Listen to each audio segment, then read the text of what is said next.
उसके बाद देखिए काजी फ़ाइज़ा क्या कहता है अपनी बीवी के मुतालिक। शुक्र है मेरी एहलिया यहाँ मौजूद है, अगर मैं उन्हें कहता कि मेरी तारीफ़ हुई है तो वो इत्तेबार नहीं करती। जिस तरह ये कह रहा है कि अगर आज मेरी बीवी कोर्ट के अंदर मौजूद ना होती और मेरी तो तारीफ़ें हो रही हैं और मैं जाके अपनी बीवी को घर के अंदर बताता कि मेरी तारीफ़ें हुई हैं तो वो यकीन नहीं करती। इसी तरह ये जैसा ये झूठ बोलता है, इसकी बीवी इसकी बातों पे यकीन नहीं करती, तो ये उम्मीद लगा के बैठा था कि 24 करोड़ अवाम, माए बहनें, हमारे बुज़ुर्ग नस्ल इसकी बातों के ऊपर यकीन कर लें, इसके निज़ाम के ऊपर यकीन कर लें, इसके किए हुए फ़ैसलों के ऊपर यकीन कर लें और चुप करके बैठ जाएं। जब इसकी बीवी से इसके ऊपर यकीन नहीं करती तो ये हमसे उम्मीद लगा के बैठा था कि हम इसकी ये बातें हम आवाम को बताएगा और आवाम इसकी बातें सुन के यकीन कर ली कि ये इससे कैसे सोच लिया था, ये इससे अपने माइंड में कैसे बिठा लिया था कि आवाम इसकी बातों में आ जाएगी। इसी तरह ये चोर, ये दो ख़ानदान 40 सालों से इस मुल्क के ऊपर कब्जा करके बैठे हुए, इसी तरह इन्होंने आवाम को चूना देते रहे। 40 सालों तक ये आवाम को चूना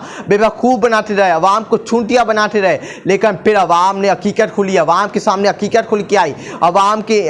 के सामने इनके बेनकाब चेहरे खुल के आए और इनकी हकीकत का पता चला कि ये इस मुल्क को खा रहे हैं, चुन चुन के खा रहे हैं, इस मुल्क को तबाह और बर्बाद कर रहे हैं। ये सिर्फ मुल्क का नहीं सोचते, ये सिर्फ अपने मुफादात का सोचते हैं, इस मुल्क को बर्बाद कर रहे हैं। जिस तरह काजी फ़ाइज़ा आया था, वो अगर चाहता तो इंसाफ की कुर्सी पर बैठ के इंसाफ करता, हक के रास्ते पे खड़ा होता, उसको तारीख भी याद रखती अगर वो इंसाफ करता और हक के रास्ते पे खड़ा होता, लेकिन उसने जुल्म और जबर का साथ दिया, इन यजीदों इन फ़िरौनों का साथ दिया, इनकी अंपायरिंग की, लोगों के मैंडेट के ऊपर चापा मारा, इसकी अंपायरिंग के नतीजे में। लेकिन इसने आवाम हमारी माए बहनों के ऊपर जुल्म उठा रहा, वो चीखें मारती रही, हमारी माए बहनों के ऊपर, लोगों की बेगमातों के ऊपर चीखें मारती रही, लेकिन इसने चीखों की आवाज़ से इसकी भी माए बहन बेटी है, कल इसके ऊपर भी होगा। आज ये इस कौम को इससे निजात मिली है, इसकी भी कल माँ बहन बेटी सेफ नहीं होगी। आज इसने इनकी मदद की है, जुल्म के खिलाफ खड़ा हुआ है, हक के ऊपर फैसला नहीं किया इंसाफ की कुर्सी पे बैठ के, तो कल ये भी तवक्को नहीं रखे कि ये आवाम इसको अपने सरों के ऊपर बिठाए, कि ये आवाम इसको अपनी जूती की नोक पे रखी, कि ये इसको मैं बताना चाहता हूँ काजी फ़ाइज़ा को।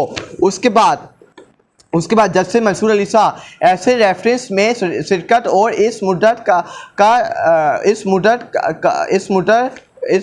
मुद्दत का जश्न मनाना ये पैगाम देने के मुतरासिफ होगा कि कोई तशद्दुद अपने अदाए से गद्दारी कर सकता है, इसकी मजबूती को नुकसान पहुंचा सकता है, पिछली सदा पर गिर सकता है और फिर भी एक माजिद ख़ातम इंसाफ के तौर पर सरा जा सकता है। मैं माज़रत चाहता हूँ, मैं अपने ज़मीर की आवाज़ पर इस तशद्दुद काजी फ़ाइज़ा के लिए किसी रेफरेंस में खड़ा नहीं हो सकता। ये मंसूर अली शाह सीनियर तरीन सुप्रीम कोर्ट के जज मंसूर अली शाह ने कहा कि मैं इस जैसे शख्स की किसी भी रेफरेंस में शिरकत नहीं कर सकता जिससे मुल्क की